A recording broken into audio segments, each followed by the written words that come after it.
അപ്പൊ എനിക്ക് ഭയങ്കര ഫീലിംഗ് ആയി. ഇറക്കി വിട്ടു.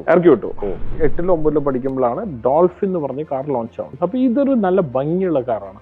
അപ്പൊ എനിക്ക് ഈ കാർ കാണാൻ ഭയങ്കര ആഗ്രഹമാണ്. ഇങ്ങനെ പോയി അതിന്റെ കാറിന്റെ അടിയിലൊക്കെ ഇരുന്ന് ഇങ്ങനെ അതിന്റെ ഭംഗി കാണാം. അപ്പൊ സെയിൽസ്മാൻ വന്ന് പറഞ്ഞു, നീ ഈ കാർ മേടിക്കോ, നീ പുറത്തു പോവാ.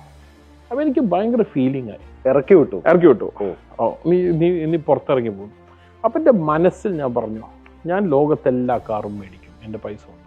ദാറ്റ് ഡേ എന്റെ മനസ്സിൽ കയറി, I should buy all the car. എന്റെ കല്യാണം കഴിഞ്ഞു. ആദ്യം within 3 months I bought a Maruti 800 red colour car. Okay, അതിനന്ന് 1,10,000 രൂപയാണ് കൊടുത്തത്.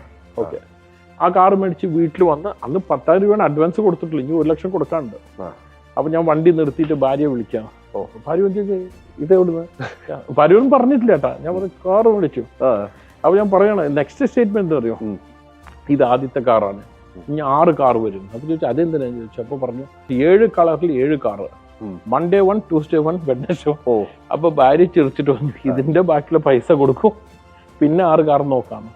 പക്ഷെ 6 കൊല്ലം കഴിയുമ്പോൾ എൻ്റെ അടുത്ത് 15 കാറുണ്ടായിരുന്നു, ഫുള്ളി പെയ്ഡ്. അപ്പോൾ ഞാനൊരു സ്റ്റേറ്റ്മെന്റ് പറഞ്ഞാൽ അതിന്റെ വേണ്ടി ഞാൻ വർക്ക് ചെയ്യും.